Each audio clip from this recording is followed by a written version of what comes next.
Facultad de Ciencias Políticas y Sociales, que nos va a explicar sobre este tema. Hola, ¿qué tal? Muy buenas tardes, compañeros y compañeras que nos acompañan el día de hoy.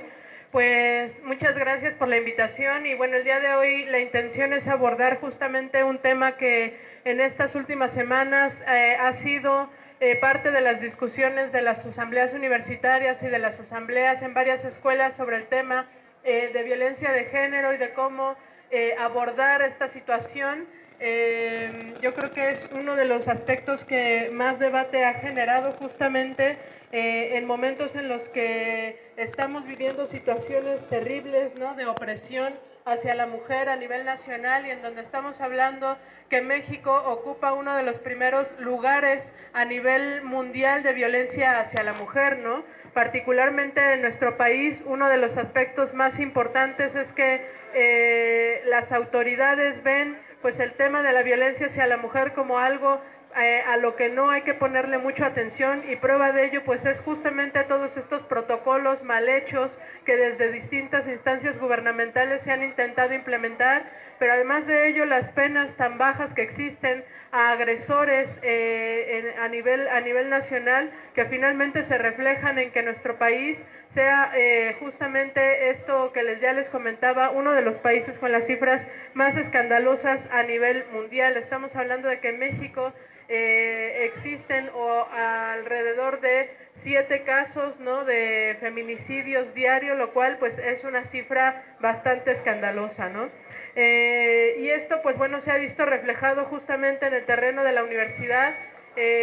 porque en nuestra máxima casa de estudios uno de los principales problemas que nos ha aquejado en el último periodo, en los últimos años, ha sido justamente el de las agresiones hacia compañeras.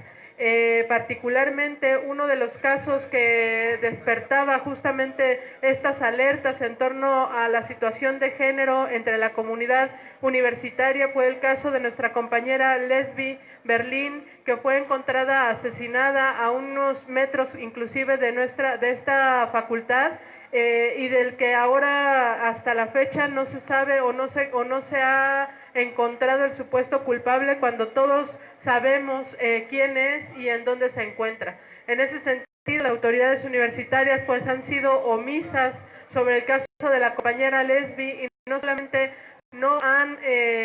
apoyado pues el caso para que este avance, sino que además el hecho, por ejemplo, de conseguir los videos en donde se veía cómo fue su asesinato y quién había intervenido, pues simplemente fueron ocultados por parte de la rectoría universitaria. Así como el de Lesbi, hay una serie de denuncias y de casos en toda la universidad que cotidianamente se levantan. Todos nosotras habremos escuchado también el caso de decenas de compañeras que han denunciado a profesores, académicos, a trabajadores e inclusive a autoridades que han acosado de una u otra forma a las alumnas, y estos casos generalmente la universidad ha hecho también caso omiso. El único caso que finalmente se tomó en cuenta fue el de hace unos meses, Marcelino Perelló, y esto fue no porque la universidad tuviera una lógica o una política de castigar pues la actitud que el entonces conductor de Radio UNAM y profesor de la universidad tenía sobre el tema de la mujer, sino porque hubo finalmente una movilización, una presión de decenas de universitarias, de decenas de compañeras que denunciamos esta situación y que pedimos justicia y que pedimos que una persona como él no pudiera estar al frente de lo que se supone es la institución educativa más importante de América Latina. Nos parecía muy importante también decir que estas movilizaciones o estos casos de violencia y feminicidio que han existido dentro de la universidad han prendido justamente estas luces rojas y han generado indignación, han generado coraje, han generado rabia frente justamente a todos estos abusos, y esas movilizaciones de miles de mujeres que hemos visto hace algunos años han sido justamente para pedir justicia en contra de todos estos aspectos. Debemos decir que en la universidad, de nuestra máxima casa de estudios, entre agosto de 2003 y el mismo mes, agosto de 2016, se registró, por ejemplo, un total de 325 quejas por casos relacionados con violencia de género. y aproximadamente representamos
explicaba hace un rato al inicio de la charla, el tema de la violencia en el caso de nuestro país se ha normalizado tanto que en realidad hay aspectos o hay elementos que no son tan visibles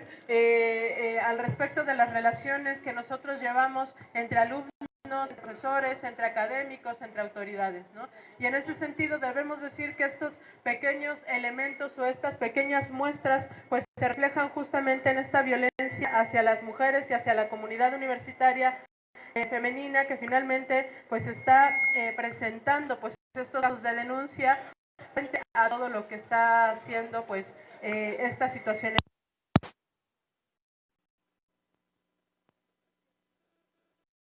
psicológica, moral, económica y de cualquier otro tipo que se ejerce en contra de una persona del género opuesto, podríamos decirlo, y ese tipo de violencia que se fundamenta en la supuesta superioridad de un sexo sobre otro y puede tener manifestaciones muy variadas, ¿no? Es decir, es una cuestión o es una situación de poder, ¿no? En donde finalmente el objetivo es dejar a una persona desactivada frente a una serie de argumentos, ¿no? Y debemos decir que justamente estas manifestaciones de violencia o esta forma en la que la sociedad está compuesta proviene no solamente de las esferas universitarias, ¿no? Es decir, nosotros estamos viendo reflejadas en la universidad estas prácticas que finalmente vienen aprendidas desde el hogar y que vienen aprendidas desde un Estado que representa justamente este tipo de opresión hacia la mujer, ¿no? Debemos decir que la opresión hacia la mujer no es exclusiva de la universidad o no es exclusiva justamente de algunos campos de la sociedad, sino que forma parte justamente de un sistema social en el cual nos desarrollamos, que es el capitalismo. Y el capitalismo a su vez convive totalmente con el patriarcado, ¿no? Que finalmente tiene estas manifestaciones manifestaciones de este tipo que ya comentaba, ¿no? Y es justamente del papel que se le da o que se le otorga a la mujer dentro o bajo la sociedad capitalista, ¿no? Bajo el sistema capitalista y desde mucho antes, ¿no? Debemos decir que para comprender en qué punto nos encontramos, tenemos que entender que la opresión que miles de mujeres vivimos a diario no es una opresión únicamente dada o dictada por el género, sino justamente porque a la mujer se le otorga este papel de procreadora, ¿no? Y de otros aspectos que finalmente juegan o dejan en indefensión, ¿no? Y en ese sentido hay que decir que el patriarcado, ¿no? Surge justamente a partir de un proceso del desarrollo de la propiedad privada, ¿no? En ese sentido, si nosotros nos vamos muy atrás en la historia, vamos a ver que diversos pensadores y textos que son reflejan cómo a partir del desarrollo o a partir de la propiedad privada es como se da pues justamente este proceso o se empieza a dar este proceso de opresión a la mujer. ¿Por qué? Porque en tiempos pasados, cuando las familias todavía tenían grupos que se predominaban en familia consanguínea, punalúa, las formas de relación entre la familia eran todavía matriarcales, en donde la mujer desempeñaba un papel de primer orden y en donde finalmente no había una situación de dominio de un sexo frente a otro, ¿no? Es decir, la familia planteada de esta manera o en esta época tenía como elemento fundamental que el parentesco se seguía bajo la línea materna, ¿no? Y en ese sentido pues no existía este proceso finalmente de opresión, ¿no? Y poco a poco pues estas familias o las familias que se van desarrollando en las antiguas formas de matrimonio ceden el lugar a otro tipo de familias en donde ya los hombres o el hombre vivía con la mujer y conservaba el derecho a la poligamia, ¿no? Es decir, había una situación en donde el vínculo conyugal se podía romper fácilmente, ¿no? Y los hijos de todas formas pertenecían a la madre, ¿no? Y del desarrollo finalmente o avanzado esto con el tema de la cría del ganado, el aumento de las riquezas, la división del trabajo, una serie de aspectos que van modificando la sociedad, es donde finalmente da un cambio radical en las relaciones sociales, ¿no? Que finalmente significaba hundir pues este derecho materno que existía y dar el paso, ¿no? Al poder doméstico en manos del padre, ¿no? Y es donde justamente aparece la familia patriarcal, ¿no? Justamente donde se tiene un papel preponderante, ¿no? En ese sentido, pues bueno, hay que decir que de ahí, ¿no? Viene justamente todo lo que nosotros vemos ahora sobre el tema de la opresión a la mujer. ¿Por qué? Porque la mujer pasa a ser un tipo, ¿no? De esclava del hombre, ¿no? La situación de la mujer se transforma radicalmente y se va desarrollando una serie de aspectos que son los que nosotros pues, nos rigen de esta manera y que no son otra cosa, compañeros, más que finalmente las relaciones del Estado que nosotros podemos ver en las familias. Es decir, las familias son este pequeño núcleo, ¿no? Del Estado que finalmente juega este papel, ¿no? Y hay que decir que la familia realiza pequeña en esta miniatura se conoce como núcleo familiar, ¿no? Las familias, todas las contradicciones del desarrollo social. ¿Por qué en todo esto, no? Aparentemente no tendría nada que ver si estamos hablando de un protocolo de género o si estamos hablando de que nosotros, por ejemplo, como universitarios, ahora mismo estamos exigiendo a las universidades o a las autoridades universitarias que implementen protocolos de género en donde se detenga esta violencia que existe hacia la mujer, y es precisamente porque si nosotros no comprendemos que detrás de estos pequeños elementos existe un sistema mucho mayor que sigue generando procesos de machismo, que sigue generando hombres machos, que sigue generando estas relaciones de poder y que sigue generando esta situación de opresión, pues finalmente nosotros podemos luchar, y de hecho tenemos que hacerlo, por un protocolo de género muy avanzado, pero que finalmente va a chocar con los límites de la universidad, ¿no? Y en ese sentido me parece muy importante que nosotros como universitarios tengamos la mayor cantidad de elementos para poder justamente exponer de manera muy clara qué es lo que buscamos con este protocolo de género, qué es lo que estamos buscando en el sentido de decir que estamos pues justamente porque la universidad pueda tener en cuenta nuestras demandas, ¿no? Podemos decir que la violencia de género pues justamente está relacionada con este papel que se da o el papel dado hacia la mujer, ¿no? Y hay que decir que dentro de estas luchas que ahora estamos viendo justamente con el tema de la mujer existen diversas o muchas variantes, y una de ellas es justamente este sector de compañeras que se reivindican feministas, que plantean una corriente que es el separatismo, ¿no? Y en ese sentido queremos decir también desde aquí que nosotros, por ejemplo, creemos que separar la lucha en géneros no es precisamente una situación que pueda ayudar a fortalecer pues justamente el papel de la mujer en la sociedad, ¿no? Es decir, no se trata de generar una situación de confrontación entre los géneros, sino justamente de ver que detrás de esta batalla que se pretende exponer como forma de género, existe en realidad un sistema social que es el que está oprimiendo por igual a hombres y mujeres, y que en realidad la lucha por la emancipación de la mujer o la lucha por terminar o erradicar con la violencia hacia la mujer no es solamente de las mujeres, sino que tiene que ser justamente de todos estos sectores que estamos luchando en contra de un sistema mayor que realmente nos oprime a todos, ¿no? Un ejemplo muy claro, un ejemplo muy claro, por decirlo de alguna manera, la comunidad LGTBI, por ejemplo, lucha porque sus derechos sean reconocidos y porque ellos tengan, por ejemplo, acceso a seguros, ¿no? En una relación de lésbica o en una relación gay, por ejemplo, la figura jurídica tal no está reconocida, pues no presenta o no les da a estos compañeros la oportunidad de acceder a estas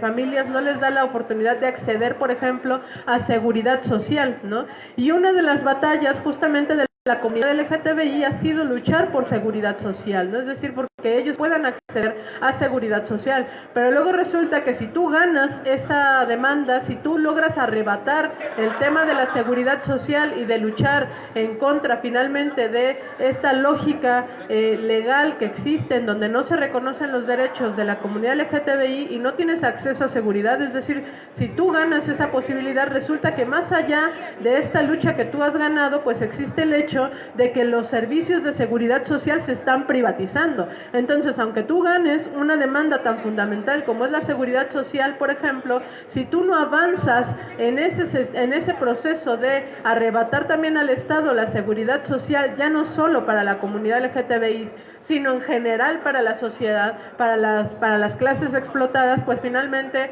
se queda todo dentro de los límites o dentro de los márgenes. El tema del protocolo de género que nosotros defendemos y dentro de esto las batallas que existen para defender un protocolo de género pues tienen que ir acompañadas de esta batalla que tanto hombres como mujeres tenemos que dar en contra finalmente de una estructura, por decirlo de alguna manera, mucho mayor, ¿no? Y hay que decir que en ese sentido, compañeros, bajo el capitalismo, finalmente para ellos la mujer es un objeto sexual, ¿no? No es otra cosa, ¿no? A ellos no les interesa si debe de existir un protocolo de género, inclusive la misma universidad no le interesa el papel que desempeña la misma o el papel que existe dentro de la universidad hacia la mujer, ¿no? Y esto se refleja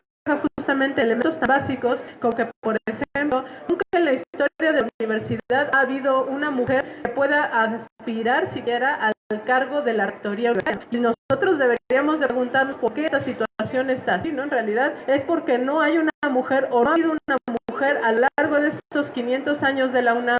no ha habido una mujer que pueda asumir la rectoría universitaria. Pues no, en realidad hay una situación de género marcada muy clara, ¿no? Pero no solamente eso, ¿no? Si ustedes revisan toda la estructura universitaria que de por sí es antidemocrática, deberíamos de ver que justamente el papel de la mujer está muy rezagado, ¿no? Y dentro de ello, si vamos escalando y llegando hasta las esferas más bajas, podemos decir que las estudiantes tenemos también una situación de menos posibilidades respecto al de nuestros compañeros varones. Y esto se refleja justamente también en el tema de las becas universitarias sobre investigación que se dan, que son mayoritariamente dadas a los varones, ¿no? De ahí se deriva un montón de cosas, ¿no? El hecho de que, por ejemplo, nosotras no podamos aspirar a un salario similar o igual más bien a respecto de una plaza que es la misma, pero que lleva adelante un compañero varón, ¿no? Y dentro de eso existen toda una serie de rubros y de variables importantes, ¿no? En todos los rubros la discriminación se representa de diversas formas, ¿no? Nosotros lo vemos en la casa, pues el papel que se le da a la mujer de proveedora, ¿no? De trabajo doméstico que no es remunerado, el tema de hacerse cargo de los niños, ¿no? El tema de atender al marido, etcétera. Esto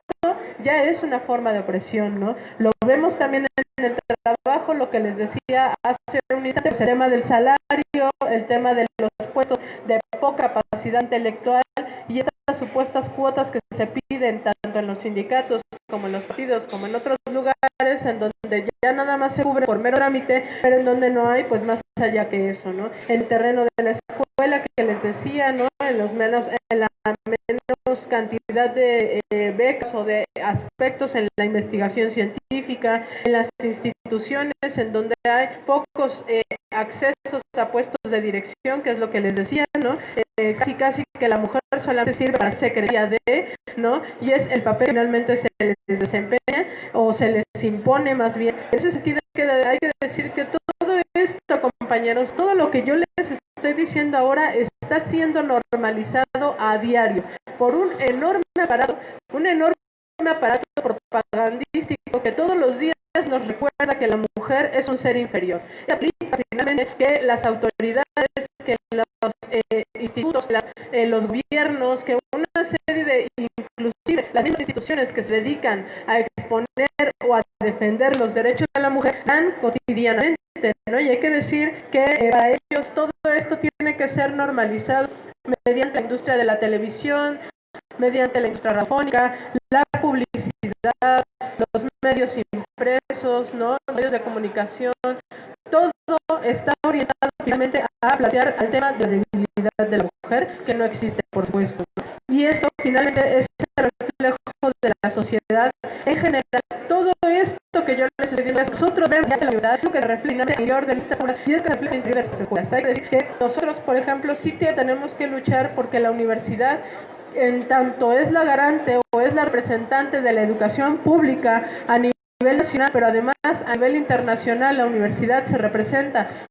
como una de las universidades más importantes, tenemos que luchar justamente porque ésta sea pionera en justamente el tema del protocolo de género, ¿no? Hace unos días, hace unas semanas, las autoridades universitarias decían muy orgullosamente que ellos iban a implementar un protocolo de género para poder solucionar los conflictos que hubiera dentro de la comunidad universitaria respecto a la violencia hacia la mujer. Y hay que decir que este protocolo no es nuevo, es un protocolo que ellos llevan implementando desde hace meses y que no ha llegado a buen puerto justamente porque el personal que está dentro de ese protocolo no tiene la capacitación para poder solucionar justamente todos estos problemas. Pero además es un protocolo que aborda desde un punto de vista institucional el tema de la mujer, ¿no? Tenemos que decir que en ese sentido nosotros debemos de luchar por rehacer el protocolo de género de la UNAM.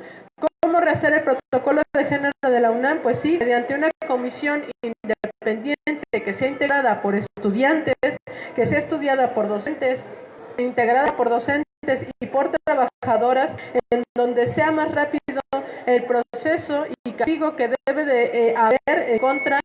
de los acosadores, en contra de los violadores, en contra de los agresores, ¿no? Es decir, ¿quién, si no las mismas agredidas, quién, si no las mismas compañeras que llevan años estudiando el tema de género, pueden desarrollar un protocolo que realmente funcione y ponerlo en marcha justamente, sino nosotras mismas, ¿no? No son las autoridades desde sus escritorios, ¿no? Hay que decir que las autoridades universitarias desde sus escritorios muy cómodamente implementan un protocolo de género que ni siquiera ellos mismos comprenden. La rectoría universitaria ni siquiera comprende el tema del protocolo de género y por eso de una manera tan burda o de una manera tan, ¿cómo decirlo?, tan cerrada, impulsan y lanzan un protocolo de género que ni siquiera está planteado de manera correcta para la universidad. No se plantea una serie de aspectos en lo más básico, compañeros, como por ejemplo lanzar una investigación al respecto de qué fue lo que sucedió con tal caso está siendo llevado adelante. Ya lo hemos visto justamente con el de la compañera Esby, en donde no actúan, sino que actúan de manera omisa, ocultando los videos, ocultando la información de lo que justamente ha sucedido. Pero además han sido también o han cerrado la boca respecto a otros homicidios, respecto a otros feminicidios que han existido de compañeras universitarias que se han dado cerca de los campus universitarios, que si bien no se han dado al interior de los campus, hay que decir que sí corresponde a la institución dar un mensaje contundente respecto a todo aquel que se atreva a agredir a la comunidad universitaria. Y es el caso, por ejemplo, de la compañera Verónica Guadalupe Benítez Vega, una compañera, una estudiante de la FES Cuautitlán que fue brutalmente asesinada por su marido y que finalmente es un caso del cual la universidad cerró totalmente los ojos, ¿no? En ese sentido, creemos también que dentro del protocolo de género, uno de los aspectos importantes, pues es el tema de la comisión de género en cada escuela que pueda recopilar y resguardar la información de las denunciantes, así como la creación de mecanismos para dar seguimiento a las denuncias, ¿no? Uno de los aspectos que suceden no solamente en la universidad, sino a nivel nacional, justamente cuando uno se atreve a denunciar, es que las mismas autoridades son las que generan esta lógica de no creer a la víctima, ¿no? Una como agredida puede asistir, por ejemplo, a un ministerio público a levantar una queja y lo que se nos dice en los ministerios públicos es, bueno, pues seguramente tú lo habías provocado, ¿no? O seguramente tú estabas mal vestida, o seguramente tú fuiste la que le estabas poniendo el cuerno a tu marido y por eso te pegó, ¿no? O tú has sido la que has provocado esta situación, ¿no? Es decir, la respuesta de las autoridades va en ese sentido, y en el caso de la universidad es lo mismo. Si uno denuncia a un profesor, resulta que entra en conflicto ya no solamente con el profesor, entra en conflicto con el colegio de profesores que defienden al profesor, con las autoridades y con un montón de gente más que hacen que finalmente un montón de universitarias no denuncien el tema de la violencia de género. Y en ese sentido, si nosotros realmente queremos que esta situación se modifique, se cambie dentro de la universidad, esta comisión de género que pueda fungir en cada escuela tiene que justamente resguardar esta información de las denunciantes de tal manera que no se exponga a las compañeras, ¿no? Nos parece muy importante, compañeros, que entendamos pues el tema del protocolo de género y el tema de la violencia de género que tanto hemos debatido en los últimos años y que tanto hemos debatido en este último periodo, en el caso de la Universidad Nacional Autónoma de México, abordando el tema no solamente desde el fin en sí mismo que representa el protocolo de género, sino justamente de comprender cuál es el papel de presión que tiene una mujer más allá de la universidad. Nos parece muy importante decirlo porque de esta manera nosotros podemos comprender que el problema no es un problema que se restrinja a los muros universitarios, sino que tiene que ir más allá. Si nosotros logramos avanzar en el terreno del protocolo de género para la mujer, en el caso de la universidad, esto tiene que ser una batalla también que los muros financieros, ¿no? ¿Por qué luchamos además de un protocolo de género que pueda defender a la universidad y salir de la máxima casa de estudios? Pues luchamos finalmente por detener la violencia machista, ¿no? Creo que todos los compañeros que estamos aquí podemos decir muy claramente que el machismo es un mal que está representado en todos los hombres y en muchas mujeres a nivel mundial, ¿no? Y que finalmente esto es porque, como lo explicaba al inicio, el sistema capitalista lo tiene dado en sí y de esta manera crean y generan este tipo de comportamientos de una manera constante y es lo que reproducen en las escuelas, es lo que reproducen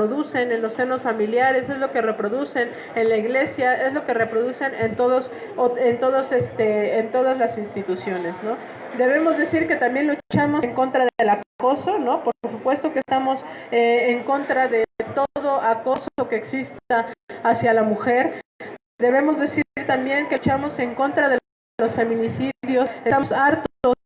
de las cifras que se presentan a nivel nacional en nuestro país. Ahora mismo anunciaban hace unos días, por ejemplo, en el caso de Baja California Sur, que por cierto es uno de los estados con las cifras más altas, de hecho es el primer estado con las cifras, el número 1 más alto de feminicidios y de agresiones hacia la mujer. Hace unos días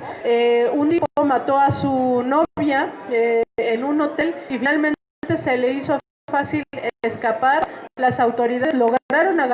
agarrar al tipo y finalmente lo dejaron libre ante las supuestas faltas de prueba. Y ese para miles de mujeres en México, para miles de mujeres en México que finalmente terminan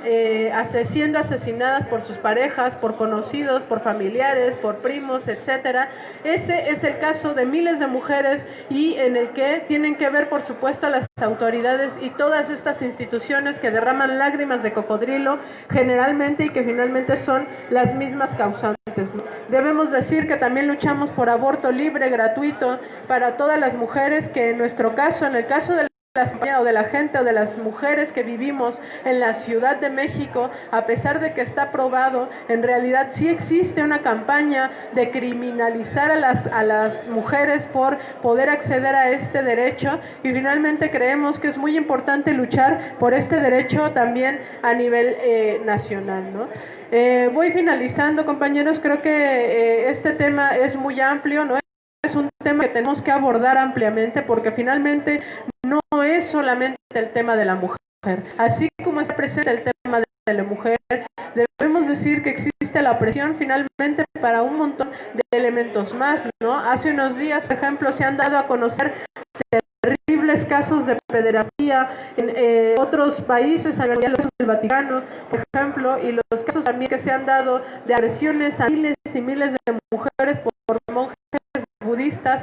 en donde las únicas palabras que la Iglesia Católica y el resto de iglesias han dado para este tipo de agresores ha sido justamente que se les va a retirar de la vida pública, ¿no? Ese es el castigo que se le da a estos agresores, ¿no? Pero en realidad, ¿no? Nosotros debemos decir que con ello, por supuesto que nosotros reivindicamos y damos la batalla, no solamente pues por eso, sino en general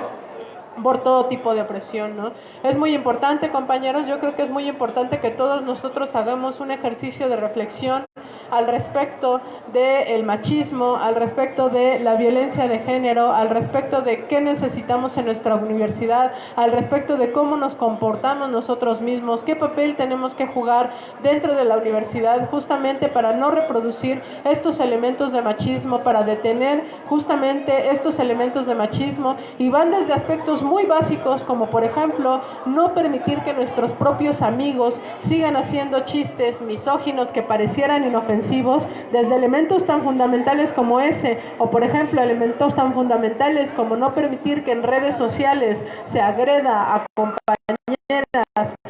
escudándose en una computadora. desde esos aspectos tan pequeños hasta aspectos mucho más grandes en donde ya nosotros conscientemente tenemos que dar la batalla por eliminar estos rasgos de machismo que tenemos presentes. Y digo nosotros porque en realidad no solamente son nuestros compañeros varones los que tienen dentro de sí arraigado pues el tema del machismo, sino que muchas veces las mismas mujeres reproducimos esta serie de prácticas y reproducimos esta serie de elementos que finalmente tampoco ayudan a solucionar el tema de fondo. Entonces nos parece muy importante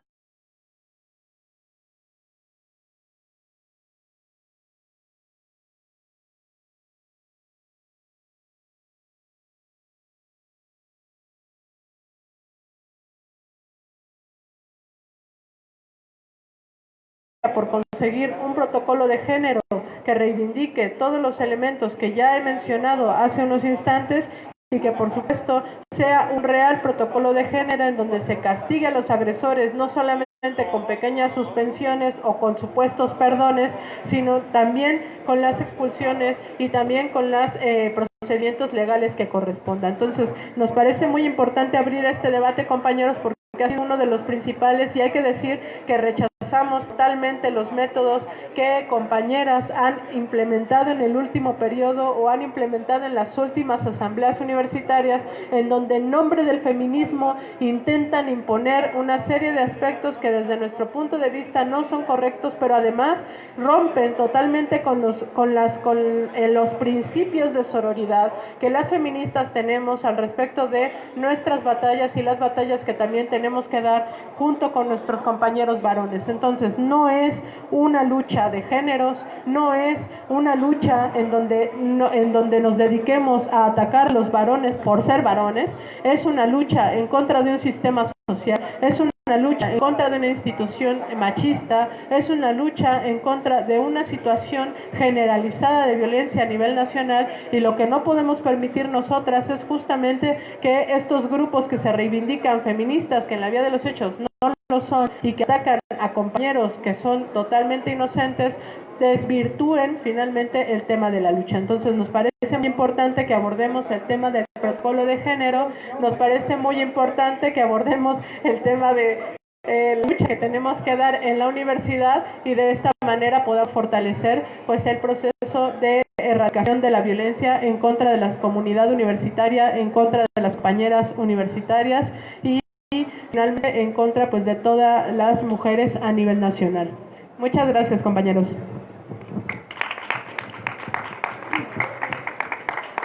Bueno, compañeros, no sé si alguien quiera pasar a decir unas palabras, hacer alguna pregunta